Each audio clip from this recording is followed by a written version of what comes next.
es decir, estás en esa cueva, estás solo, pero al mismo tiempo estás en otro lado, estás contemplando tu vida, las piezas desencajadas del puzzle de tu vida que empiezan a encajar, ¿no? Y te empiezas a dar correcto. cuenta, ¿verdad?, de que todo también es el sufrimiento, porque tú no te has librado del sufrimiento, tú has perdido a seres queridos, tú has sufrido, pues te ha servido para llegar hasta ahí.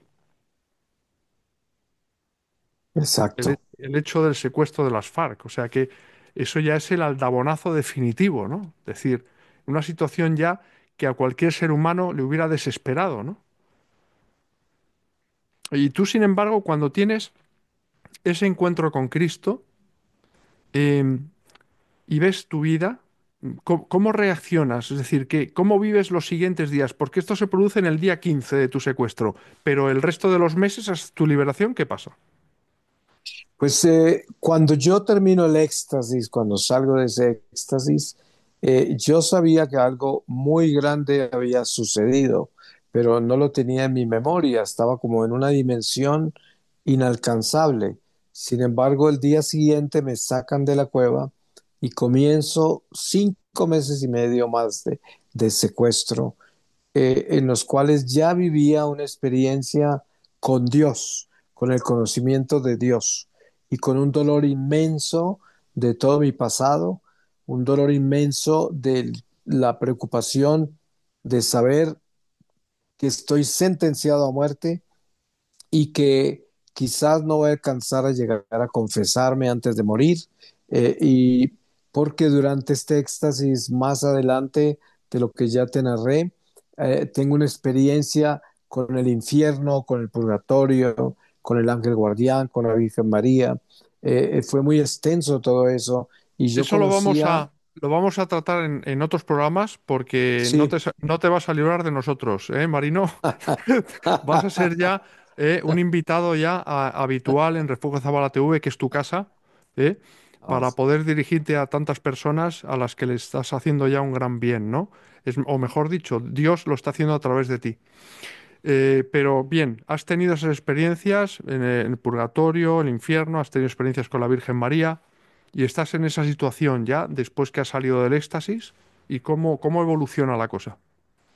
pues mira, esos 5 meses y medio más fueron, podríamos decirlo así, que tenían ya una, una presencia mística, porque los demonios que yo había visto de todos mis pecados se aseguraron de manifestarse con mucha frecuencia durante el secuestro, haciéndome sentir que yo no iba a tener la oportunidad de confesarme, que me iba a condenar, que ese era el fin de mi vida, que ya era de ellos, todo esto. Yo no necesariamente les creía, pero me atormentaban demasiado.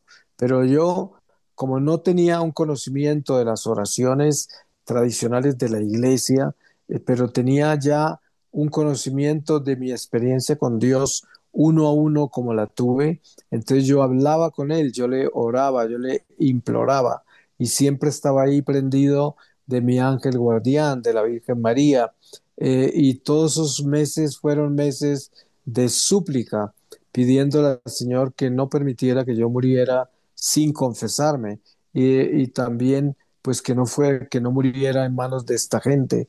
Y así fue una vida muy tormentosa por esos 5 meses y medio, pero un día eh, había estado yo atado a un árbol todo el día y ya era de noche, muy oscuro, y llegaron 4 guerrilleros con ametralladoras y me desataron y me llevaron a una carretera, en medio de toda esa oscuridad, casi no se veía.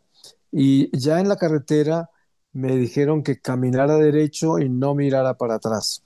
Esa fue la caminada más larga de mi vida porque cada paso yo estaba seguro que me iban a fusilar, pero ahí me abandonaron en esa carretera sin ninguna explicación.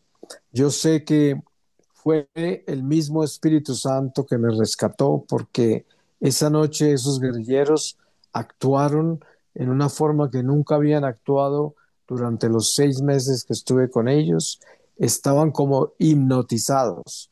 Eh, y después de caminar mucho tiempo por esa carretera, me rescató un bus que pasó por esa carretera selvática y me sacaron de la selva. Y ahí comenzó pues toda esta nueva etapa cuando yo regreso a mi familia y lo primero que hago al recuperarme un poco físicamente y emocionalmente es irme a confesar a un monasterio de franciscanos.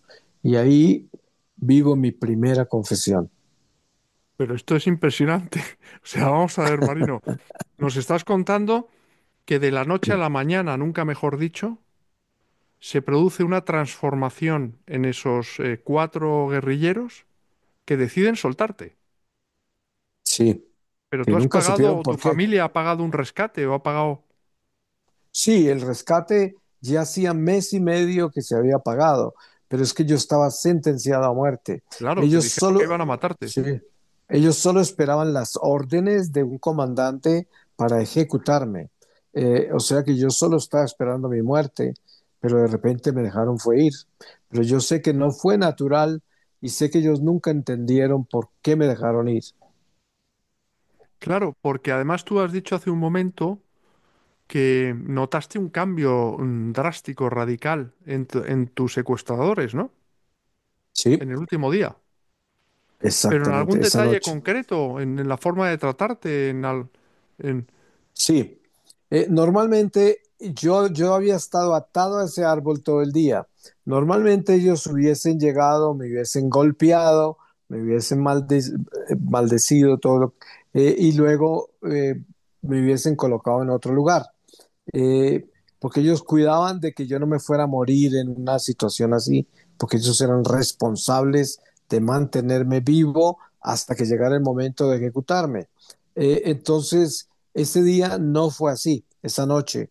Ellos llegaron y los mismos rostros de ellos estaban como extasiados. Parecía que estuviesen como mirando hacia un lado que no era, actuando de una forma que no era, en la forma que me desataron las manos también y la forma en que me señalaron a caminar hacia adelante, también todo eso fue extraño, todo, nada era normal.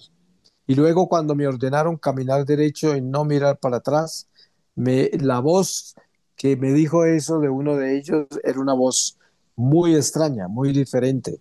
Era un tono que no era de ellos. impresionante. Esto, Sí, esto me suena, salvando las distancias y todo, lógicamente, a cuando el ángel libera a Pedro de la cárcel, ¿no? ¿Eh? Les sí, quitan sí, todas las argollas, los liberan y tal, los desencadenan. Y, pues esto eso. es una transformación, ¿no? Que, Total, total. porque vamos, lo normal es que te hubieran ejecutado ahí, vamos. Sí, porque cuando estaba sucediendo todo esto de desatarme, de llevarme a la carretera, para mí todo eso era como en medio, casi como un sueño, pero era real a la vez porque yo lo estaba viendo, estaban ahí, me estaban desatando, pero al mismo tiempo era como si estuviera en una cápsula, ¿no? Como un sueño. Y cuando ya quedé solo en la carretera, como que salí de ese sueño y dije, pero ¿cómo? ¿Y dónde están? Y yo miré y ya no estaban. Y seguí caminando en esa oscuridad y miraba para los lados, esperando que aparecieran y no aparecían. Entonces yo dije, aquí sucedió algo muy extraño, esto no es normal. Y al mismo tiempo sentía como que no hubiese sucedido lo que sucedió, pero como me veía caminando solo en esa carretera y desatado, decía, pero sí sucedió, porque aquí estoy en la carretera, ¿no? Entonces era algo muy, muy, muy complicado. Bueno, Hasta es que que no eso, estuve, sí, después de 6 meses, imagínate, es que yo trato de ponerme en tu lugar, pero eso es muy difícil.